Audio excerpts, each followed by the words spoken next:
Okay everybody, welcome back to the channel. This is Frank with America's Geopolitics. Today, instead of talking about all the allies that we're losing, we're going to talk about a new friend. The U.S. is making its boldest move yet to strengthen India as a counterweight to China. Trump has announced plans to sell F-35 stealth fighters to India. Beijing isn't happy, and Russia is making its own pitch. And even Elon Musk is calling the F-35 junk. So what's really going on? Let's break it down. Don't forget to like, subscribe, and drop a comment below. What do you think about the U.S. arming India? President Trump's foreign policy has always been about one thing: making America stronger. And this F-35 deal with India, it's a master in the ongoing struggle for influence in the Indo-Pacific. By selling the F-35 to India, the U.S. isn't just making a business deal.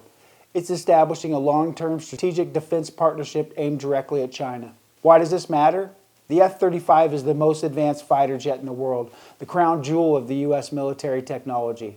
To be honest, only trusted allies like the UK and Japan even have access to it. Selling F-35s to India sends a clear message: India is no longer just a regional power, it's being integrated into a global military network led by the U.S. Now think about this.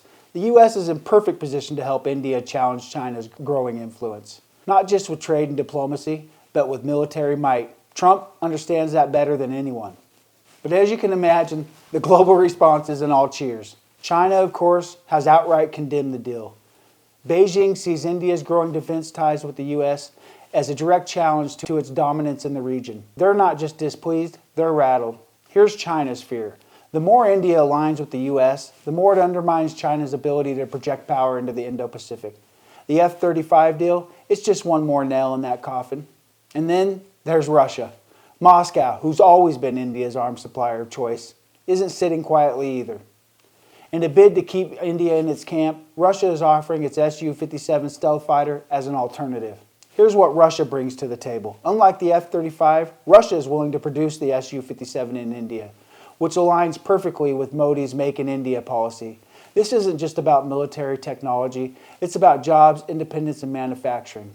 So will India stick with its longtime arms supplier, or will it shift to a new partner in the U.S.? Large purchases like this, that means ongoing costs, ongoing work, and ongoing maintenance. Here's the thing. While the F-35 is cutting edge, it's far from perfect.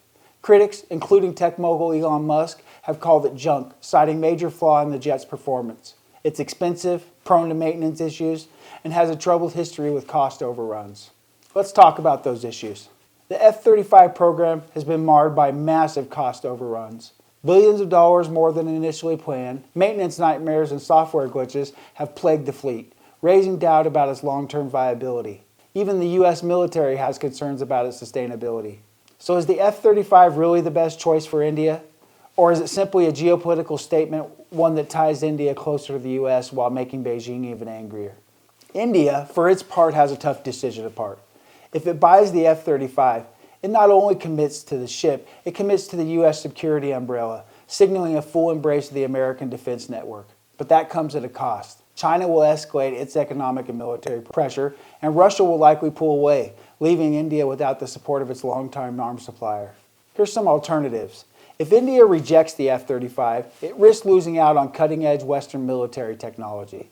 But sticking with Russia, India would continue its long history of military partnership with the added bonus of localized production under the Make in India initiative. So what will India choose? The US F-35 or the Russian Su-57? And what will that mean for the balance of power in Asia? What do you think? Should India buy the F-35 and go in for the US system, or stick with the Russian Su-57? Drop your thoughts in the comments below. See you next time. This has been Frank for America's Geopolitics.